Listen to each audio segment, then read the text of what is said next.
Barbie, which is considered one of the prestigious projects for Warner Bros., had a big clash with Oppenheimer at the box office. When they launched the trailer, at least I didn't have many expectations on the movie and thought it might not grab many audience to the theatre as it was competing against a mighty Oppenheimer directed by Christopher Nolan. However, to everyone's surprise, Barbie went on to beat Oppenheimer at the opening weekend at the box office by collecting almost double than the Oppenheimer. But is the movie really good, or is it just the hype? Let's find out. Barbie, directed by Greta Gerwig, stars Margot Robbie as Barbie and Ryan Gosling as Ken in the lead roles. The story takes place in the dreamy world called the Barbie Land, a world dominated by women where you find Barbies to be lawyer, doctor, accountant and even president. But Ken is created just to grab the attention of Barbies and not good at anything including the job they do. The movie focuses on a stereotypical Barbie who starts malfunctioning after she experiences negative thoughts. This leads her to have her feet on the ground, which might sound like a normal thing to us but is a big deal in Barbie Land. After meeting weird Barbie, she discovers the consequences behind her malfunction, which is called by a lady called Gloria in the real world who has broken the path between the Barbie Land and real world. Now Barbie must restore her abilities by solving the problem of Gloria by visiting the real world.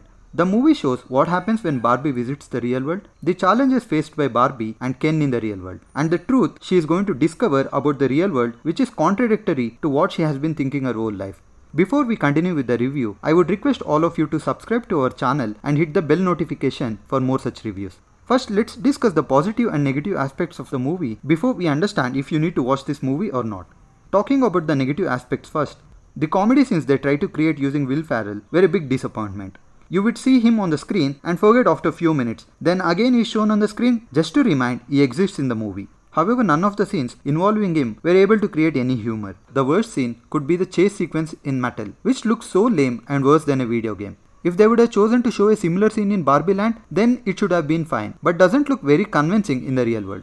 As you start to feel the story is progressing in the right direction after Barbie and Ken enter the real world, it again feels like a setback as Gloria and her daughter, who is the reason behind the Barbie malfunction, are taken to the Barbie Land without trying to solve her problem in the real world. Though her problem feels solved towards the end of the movie, still it isn't so convincing as it seems more like Gloria and her daughter solved the problem in the Barbie Land by saying few things about feminism and women empowerment, which does break some kind of spell on the Barbie and realize their true identity in the Barbie Land. The other thing I didn't like about the movie was its climax. Though it was an open climax, which does allow us to interpret in a way we would like to, it still wasn't so convincing as they talk about women who should be given the freedom to lead the life as she could wish and choosing to be one who could be a mom and choose not to do anything. But I feel this already exists today and no one is pressuring them to be something. In fact, until the 21st century, they were asked not to do anything and lead their life just as housewife. But fortunately, things changed and we can see women in all the fields today.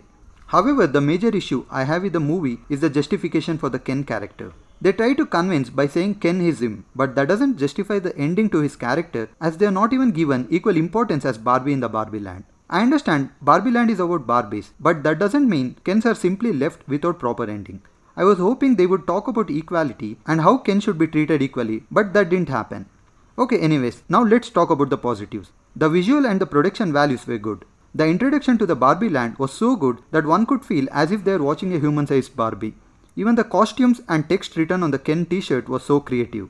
Barbie and Ken entering the world was thought-provoking and entertaining at the same time. Some jokes and dialogues landed so perfectly we could literally see the whole theatre laughing out loud. The issues they wanted to convey to the public using the Barbie as the principal theme was again a wise choice. In fact, the scenes are so relatable to real life. Margot Robbie as Barbie was a perfect choice for this movie. I feel nobody could have portrayed this character better than her. One can notice the effort she has put in so that she can walk on her toes even when not wearing heels. The way she runs or even falls as a stiff Barbie is so perfect. Ryan Gosling as Ken was an absolute show stealer with his perfect comic timing and fantastic performance. His expression, body language and everything was so perfect, especially when he enters the real world and learns about patriarchy and how the world is ruled by men is so convincing, and he seems so surprised and happy to know about the patriarchy which he goes on to learn and implement in Barbie Land. All these scenes which involved him were the most entertaining scenes. Final note, though the movie has some drawbacks, it can be enjoyed as a one-time watch, especially for the performance